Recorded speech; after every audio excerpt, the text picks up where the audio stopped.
Racing cars are special. They push the limits of what a car can really do when driven by the best racers in the world.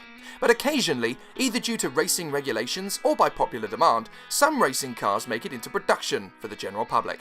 And that allows us to feel like racers, just for a little bit. So here's my list of the top 10 racing cars that made it to the road and have gone down in history as a true classic. We begin with the Mercedes-Benz 190e, made popular in the German Touring Car Championship.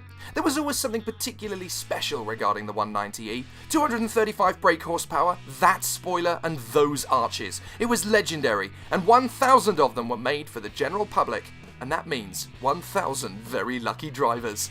A rallying legend is at number 9, the Renault RS Turbo, an incredible car during an incredible period of rallying. To allow this amazing beast to compete, Renault had to produce 400 road versions of this 1.4-litre rear-wheel drive Bertone-styled monster. It won 4 world rallies during the Group B era and captured the hearts of the 400 petrolheads that owned one, and even those who couldn't.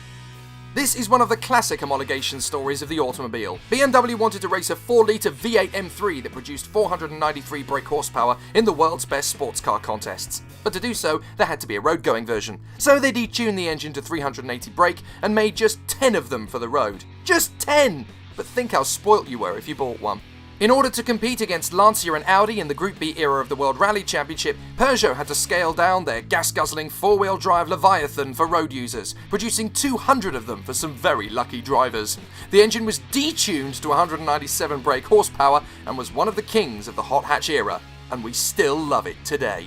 It took 3 years for the 911 GT1 to win at Le Mans, but to get there, they had to build some for the road. Only 25, mind, but they came with the same 3.2-litre twin-turbo engine as the Lasalle conquering monster. It was only mildly detuned to meet emission regulations, but who noticed? It's one heck of an exclusive club to be part of. What a car!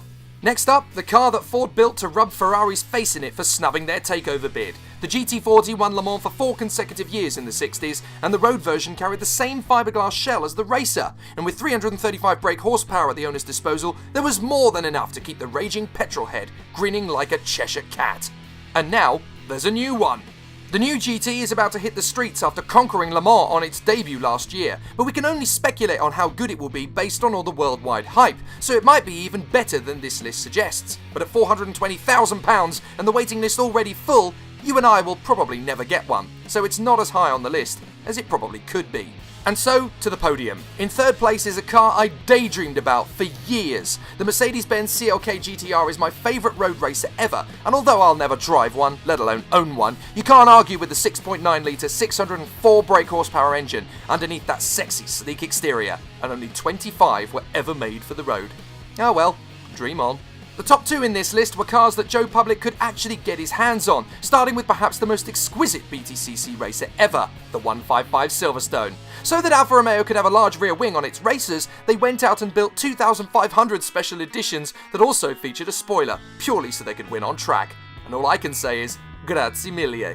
But, being British and sensible, the winner is the original Cosy. Let's face it, it's phenomenal. It beats all the others in the list, because you and I could actually have one at an affordable price. And what a stroke of commercial genius from Ford. The old Sierra wasn't selling well, but since it was a good base for a racing car, they built it and homologated it for the road. 5,000 customers could have one, complete with a 204 brake horsepower engine, and today they're a true collector's item that simply doesn't depreciate. One recently sold at auction for 115k. I give you the winner.